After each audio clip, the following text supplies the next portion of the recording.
Hello everyone, कैसे हैं आप सभी। Welcome back to my YouTube channel create learner. तो देखो, आज हम लोग इंडियन पॉलिटी की सीरीज को आगे बढ़ाते हैं। प्रीवियस क्लास में मैंने आप लोगों को सिटीजनशिप करा दिया था, ठीक है। और आज का जो लेक्चर रहेगा हमारा फंडामेंटल राइट्स का रहेगा, और आगे की कंटिन्यू जो काफी सारे लेक्चर्स रहेंगे वो फंडामेंटल राइट्स से ही रहेंगे, क्योंकि ये एक बहुत बड़ा और इम्पॉर्टेंट टॉपिक है। वो प्रीलिम्स कह लो चाहे वो आप मेन्स कह लो, दोनों में यहाँ से क्वेश्चंस बहुत ज्यादा इंपॉर्टेंट बनते हैं। तो इस टॉपिक को बिल्कुल बेसिक से समझ लेना, कॉन्सेप्ट्स और फैक्ट समझ लेना, ये बहुत ज्यादा इंपॉर्टेंट रहता है। तो आज इस लेक्चर में हम लोग यही चीज कंप्लीट करेंगे। क्लियर हुआ? तो देखो, मैं एक आप लोगों को क्विक रिवीजन आप लोगों को दूं कि भाई इससे पहले हम लोगों ने क्या क्या चीजें पढ़ ली हैं। तो हमारे संविधान में हम लोगों ने सबसे पहले पढ़ लिया था पार्ट वन हमने क्लियर कर लिया था। पार्ट वन क्या कह रहा था कि भाई भारत जो हमारा देश है उसका नाम कह रहा था, उसका पॉलिटिकल स्ट्रक्चर कैसा है। तो हमने पढ़ा था कि हमारे देश का नाम क्या है, इंडिया और भारत दोनों है, ठीक। और यहाँ का पॉलिटिकल स्ट्रक्चर कैसा है, यूनियन है ये, ठीक है, यूनियन है। अब इसमें बहुत सारे राज्य होते हैं, उनका नाम कैसे बदला जाएगा, किसको पावर है, ये सब चीजें हमने पार्ट वन में पढ़ ली है। अब इस जो ये टेरिटरी है, जो ये क्षेत्र है, इसमें कुछ लोग रहेंगे, तो उन लोगों को क्या कहा गया है, सिटीजन कहा गया है, ठीक है। तो दैट मीन्स क्या है, वो लोग क्या होंगे, सिटीजन होंगे। और उसको हमने पढ़ा था पार्ट टू में पढ़ा था, ठीक है। तो पार्ट टू में मैंने क्या पढ़ाया था, आप लोगों को सिटीजनशिप पढ़ाया था, और इसमें आर्टिकल्स हमने करे थे 5 से 11 तक के आर्टिकल्स हमने सिटीजनशिप में कंप्लीट कर लिए थे।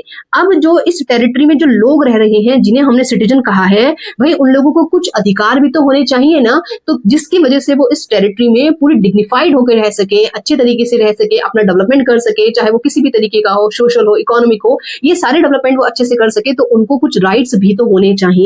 तो उन्हीं राइट्स को आज हम पढ़ेंगे, जिसे क्या कहा गया है, फंडामेंटल राइट्स कहा गया है। दैट मींस हम लोगों ने क्या पढ़ना है, अब पार्ट 3 पढ़ना है, ठीक है। तो पार्ट 3 में हमने आर्टिकल्स पढ़ने हैं 12 से लेकर के 35 तक के आर्टिकल्स हमें पार्ट 3 में पढ़ने हैं। बहुत सारे आर्टिकल्स होते हैं, और इसमें ना बहुत सारा एक ऐसा पोर्शन बनता है जो बहुत ज्यादा इंपॉर्टेंट होता है, और कहीं कहीं पर बहुत सारा कंफ्यूजन भी हो जाता है। तो उन सारे कंफ्यूजन को हम लोग क्लियर करेंगे। तो चलो स्टार्ट करते हैं हम फंडामेंटल राइट्स को। तो हमने ये पढ़ लिया कि भाई फंडामेंटल राइट्स कहाँ पर दिया गया है, संविधान के पार्ट 3 में दिया गया है, और आर्टिकल्स हैं 12 से लेकर के 35 तक रहे हैं। इसमें क्लियर हुआ? चलो अब बात करते हैं हम। Fundamental rights are the basic right guaranteed to every individuals to live with dignity, equality and freedom। अब देखो, हम लोगों को ना बहुत सारे राइट मिले हैं। अभी भी अगर आप कॉन्स्टिट्यूशन भागे देखो, उसके अलावा भी हम लोगों को बहुत सारे राइट्स होते हैं। लेकिन ऐसे कौन से ऐसे राइट्स हैं जो हमने स्पेसिफिकली हमने पार्ट 3 में ही पढ़ने हैं, आर्टिकल 12 से 35 तक ही पढ़ने हैं। और इन राइट्स के आगे एक स्पेशल वर्ड हमने ऐड कर दिया है, जिसे कहा है फंडामेंटल, मौलिक अधिकार या मूलभूत अधिकार। तो ऐसा क्या है, कौन से ऐसे अधिकार है जो ये एकदम फंडामेंटल इसको बताते हैं। तो ठीक है, तो ये देखो, ऐसे समझो कि भाई हम लोगों के जीवन जीने के लिए ना, जीवन जीने का मतलब ऐसे थोड़ी ना है कि भाई कोई अधिकार नहीं है, मतलब जानवरों की तरह जीवन जीना नहीं होता है ना। जीवन जीने का मतलब होता है कि भाई अपनी अच्छी लाइफ को अच्छी तरीके से एंजॉय करना, अच्छी तरीके से उसको यूज करना, अच्छे कामों के लिए इस्तेमाल करना, ठीक है। या फिर आप कह सकते हैं कि अच्छे से पढ़ना, लिखना, खाना पीना, घूमना फिरना, ये सारी चीजें हमारी लाइफ के अंतर्गत आती है ना। तो इन सारी चीजों को, ये सारी चीजें एक बेसिक तरीके का होता है, बेसिक चीज है।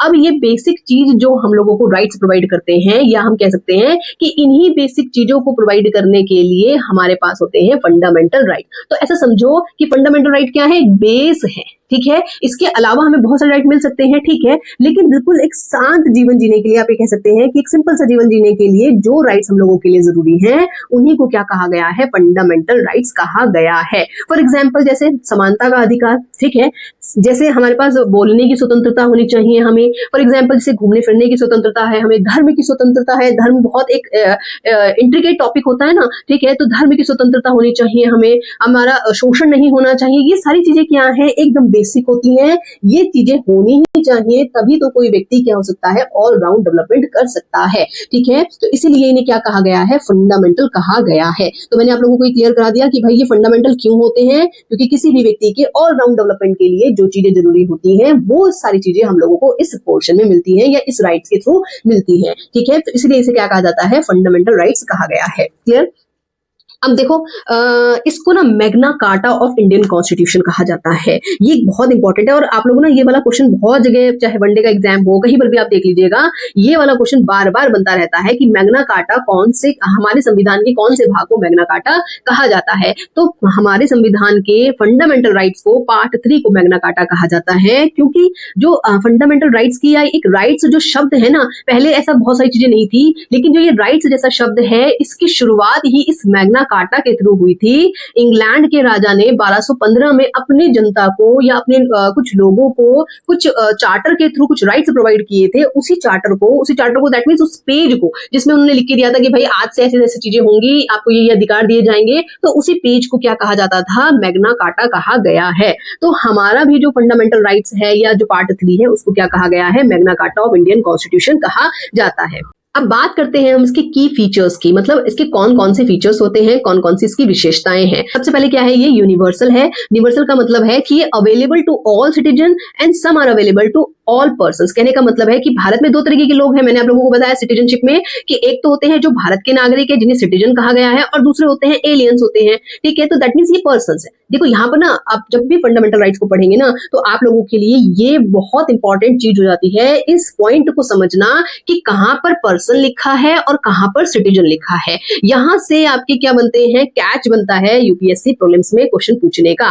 ठीक, क्योंकि देखो पर्सन का मतलब है कि भारत में रहने वाले सारे लोग, सिटीजन हो चाहे वो एलियंस हो, लेकिन जब हम बात करते हैं सिर्फ और सिर्फ सिटीजन की, तो इसका मतलब है भारत के नागरिक, ओनली भारत के नागरिक। ठीक है, तो यहाँ पर जो ये यूनिवर्सल बात कही गई है कि यूनिवर्सल का मतलब है कि ज्यादातर क्या है, पर्सन्स को मिलते हैं, लेकिन कुछ ऐसे राइट्स हैं जो सिर्फ और सिर्फ सिटीजन्स को ही मिलते हैं। ठीक है, तो चलो आगे हम समझेंगे कि कौन से ऐसे राइट्स हैं जो सिर्फ और सिर्फ सिटीजन्स को मिलते हैं, पर्सन्स को नहीं मिलते हैं। समझ में आया? पर्सन्स और सिटीजन्स का कंफ्यूजन क्लियर हो गया होगा। जब भी आप स्टेटमेंट पढ़ेंगे ना, तो ये चीज बिल्कुल आप लोगों को क्लियर होनी चाहिए कि पर्सन लिखा है या सिटीजन लिखा है। इन चीजों की वजह से हमारे क्या हो जाते हैं, ऑप्शंस गलत हो जाते हैं। क्लियर? तो इसका मतलब क्या है, यूनिवर्सल है। फिर आता है हमारे पास ये कैसे है, जस्टिसिएबल है। जस्टिसिएबल का मतलब होता है ये वाद योग्य है, न्याय योग्य है। जब भी कभी किसी की व्यक्ति की फंडामेंटल राइट्स को अबॉलिश किया जाता है बाय द स्टेट, ठीक है, स्टेट ने कोई ऐसा कानून बना दिया, यह स्टेट क्या कर रहा है, जबरदस्ती किसी व्यक्ति को जैसे पुलिस कस्टडी में रख रहा है, या फिर आप कह सकते हैं कि उसके बोलने के अधिकार को रोका गया है, उससे इक्वालिटी का कॉन्सेप्ट छीन लिया गया है, तो इस स्थिति में कभी भी किसी भी व्यक्ति के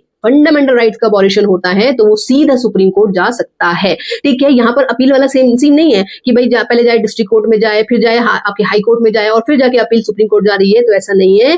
फंडामेंटल राइट के अबॉलिशन की स्थिति में सीधा सुप्रीम कोर्ट जाने की शक्ति होती है। ठीक है, तो इसे कहा जाता है justiciable, can be enforced in the courts. Courts के थ्रू इसको क्या किया जाता है, एनफोर्स किया जाता है, लागू कराया जाता है। क्लियर है? फिर इसके बाद है हमारे पास सुप्रीमेसी। सुप्रीमेसी का मतलब है fundamental rights override ordinary laws. Ordinary laws का मतलब है कि भाई कोई भी कानून, अगर जैसे पार्लियामेंट ने कोई ऐसा कानून बना दिया है जिसकी वजह से हमारा फंडामेंटल राइट्स अबॉलिश्ड हो रहा है, तो उस स्थिति में अगर दोनों को आप देखेंगे ना, तो दोनों में से कौन सा कानून सुप्रीम हो जाएगा, फंडामेंटल राइट सुप्रीम हो जाएगा। और फंडामेंटल राइट सुप्रीम होने की वजह से जो ऑर्डिनरी लॉ है ना, या तो उसको खत्म करना पड़ेगा या उसका वो पोर्शन, ठीक है, सपोज कीजिए ये कोई आपका ऑर्डिनरी लॉ बनाया, संसद ने कानून बनाया और इस कानून के कुछ सेक्शंस हैं। अब इनमें से दो सेक्शन क्या कर रहे हैं, फंडामेंटल राइट कोई भी हो सकता है, इक्वालिटी का हो सकता है, फ्रीडम का हो सकता है, रिलीजन का हो सकता है, अगर फंडामेंटल राइट्स का अबॉलिशन कर रहे हैं ये दो प्रिंसिपल्स या ये दो सेक्शंस, तो इनको खत्म करना होगा पार्लियामेंट को। ठीक है, तो इस स्थिति में क्या है कि भाई फंडामेंटल राइट सुप्रीम हो जाता है ऑर्डिनरी लॉज के ऊपर। क्लियर? फिर आता है डायनामिक। डायनामिक का मतलब है ये समय समय पर चेंज हो रहे हैं, आप धीरे धीरे करके चेंज हो रहे हैं, इसमें समय के अनुसार बहुत सारे आर्टिकल्स या आप कह सकते हैं बहुत सारे नए अधिकार जुड़े हैं, जैसे राइट टू प्राइवेसी है, निजता का अधिकार है, रिसेंटली जो ज्वाइन हुआ था इसमें। ठीक है, ऐसे बहुत तरीके के आर्टिकल्स या बहुत तरीके के फंडामेंटल राइट्स अब इसमें ऐड हो चुके हैं और कुछ हटाए भी जा चुके हैं। For example right to property, पहले राइट टू प्रॉपर्टी भी हमारे पास फंडामेंटल राइट होता था, लेकिन अब ये हमारे पास फंडामेंटल राइट ना होकर के एक लीगल राइट बन गया है। ठीक है, अब आता है नॉट सैक्रोसैंक्ट। सैक्रोसैंक्ट का मतलब होता है कि पार्लियामेंट कैन कर्टेल और repeal them but only by the constitutional amendment. Parliament चाहे तो जितने भी हमारे फंडामेंटल राइट्स है ना, उसको चेंज कर सकती है या फिर आप क्या कर सकते हैं, कम कर सकती है, बढ़ा सकती है। दैट मींस ये परमानेंट नहीं है, स्थायी नहीं है। जब 26 जनवरी 1950 को हमारा संविधान लागू हुआ था तो हमें 7 फंडामेंटल राइट्स मिले थे, लेकिन अब ये चेंज हो चुके हैं ना, तो उसका मतलब ये परमानेंट नहीं है। लेकिन पार्लियामेंट ऐसे मुंह उठा के नहीं इसको चेंज कर सकती है, उसके लिए उसको सुप्रीम मेजोरिटी, आप कह सकते हैं कि स्पेशल मेजोरिटी की रिक्वायरमेंट होती है, संविधान में संशोधन की जरूरत पड़ती है और जो चीजें थोड़ी सी डिफिकल्ट होती है। ठीक है, तो ये क्या है आपका नॉट सैक्रोसैंक्ट, मतलब परमानेंट नहीं है, इसमें चेंज किया जा सकता है। क्लियर हुआ।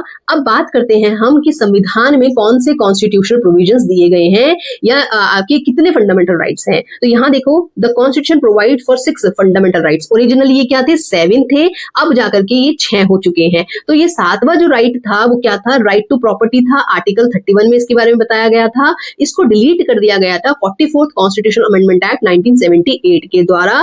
अब ये क्या हो चुका है, एक लीगल राइट बन चुका है, अब ये फंडामेंटल राइट नहीं है। तो मैंने लेक्चर स्टार्ट होने से पहले बताया था ना, बहुत सारे राइट्स होते हैं कि ये बहुत सारे राइट्स हम लोगों को दिए गए हैं, लेकिन इसको फंडामेंटल क्यों कहा गया है। ऐसे बहुत सारे राइट्स जो मैंने आप लोगों को बताए थे उसमें से एक राइट जैसे लीगल राइट हो गया है। ठीक है, तो देखो क्लास शुरू होने से पहले मैंने आप लोगों को बताया था ना कि बहुत सारे राइट्स होते हैं। तो देखो एक राइट क्या है हमारे पास, लीगल राइट है। तो अगर मैं आपसे पूछूं कि भाई फंडामेंटल राइट और लीगल राइट में क्या डिफरेंस होता है, ठीक है, तो देखो फंडामेंटल राइट और लीगल राइट में ये डिफरेंस होता है कि जब भी कभी फंडामेंटल राइट्स का अबॉलिशन होता है, हनन होता है, तो सीधे सुप्रीम कोर्ट जा सकते हैं, बट लीगल राइट का अबॉलिशन होता है तो सीधे सुप्रीम कोर्ट नहीं जाया जाता है। क्लियर हुआ। अब सुप्रीम कोर्ट जाके क्या होगा भाई, सुप्रीम कोर्ट क्या करेंगे, सुप्रीम कोर्ट आदेश जारी करते हैं ना, तो सुप्रीम कोर्ट आदेश जारी करेंगे, दैट मींस रिट जारी करेंगे, जिसको हम पढ़ेंगे आर्टिकल 32 में। ठीक है, लेकिन लीगल जो आपके लीगल राइट्स जो होते हैं उस केस में सुप्रीम कोर्ट रिट जारी नहीं कर सकता है। ये जो बेसिक डिफरेंस होता है फंडामेंटल राइट और लीगल राइट में। क्लियर हुआ। तो चलो आप देखते हैं कि कौन कौन से 6 जो आपके फंडामेंटल राइट्स हैं। सबसे पहला है राइट टू इक्वालिटी। आर्टिकल 14 से लेकर 18 तक हम लोगों को राइट टू इक्वालिटी के बारे में पढ़ना होगा। फिर आता है राइट टू फ्रीडम, स्वतंत्रता का अधिकार। आर्टिकल 19 to 22 जो है हमारे पास राइट टू फ्रीडम बताता है। राइट अगेन एक्सप्लॉइटेशन, शोषण के विरुद्ध अधिकार। आर्टिकल 23 से 24 इसमें डिटेल पढ़ेंगे आगे चल के हम लोग कि भाई कौन कौन से अधिकार दिए हैं और इसके कुछ अपवाद भी हैं। Clear. Right to freedom of religion, धर्म की स्वतंत्रता, आर्टिकल 25 से 28 तक दिया गया है। कल्चरल एंड एजुकेशनल राइट्स, जिसको बोला जाता है सांस्कृतिक और शैक्षणिक अधिकार दिए गए हैं। ये ना हम लोगों को माइनॉरिटीज के लिए भी इसमें अधिकार दिए गए हैं, आर्टिकल 29 से 30 तक। राइट टू कॉन्स्टिट्यूशनल रेमेडी, जिसे कहा जाता है रिट जारी करने की शक्ति सुप्रीम कोर्ट की। इसकी आर्टिकल्स क्या है, आर्टिकल 32। इसके बाद में हमारे पास आते हैं आर्टिकल 33 से 34, 35। ये बेसिकली क्या है, कुछ एक्सेप्शंस हैं, लाइक जैसे सेना वगैरह के लिए किस तरीके के अधिकार होते हैं, क्या एक्सेप्शंस उसमें होती हैं, किस तरीके की उसमें किस तरीके की लिमिटेशंस होती हैं। तो ये सारी चीजें हम लोगों को आगे पढ़नी है। तो अभी के लिए यही चीज है कि भाई हम लोगों के फंडामेंटल राइट्स किसे कहा जाता है, मैग्ना कार्टा किसे कहा जाता है। पार्ट 3 में इसको शामिल किया गया है, कौन कौन से आर्टिकल्स हैं और इसके की फीचर्स क्या क्या हैं। ठीक है, तो वीडियो पसंद आई हो तो प्लीज चैनल को लाइक शेयर एंड सब्सक्राइब जरूर कीजिएगा। Thank you.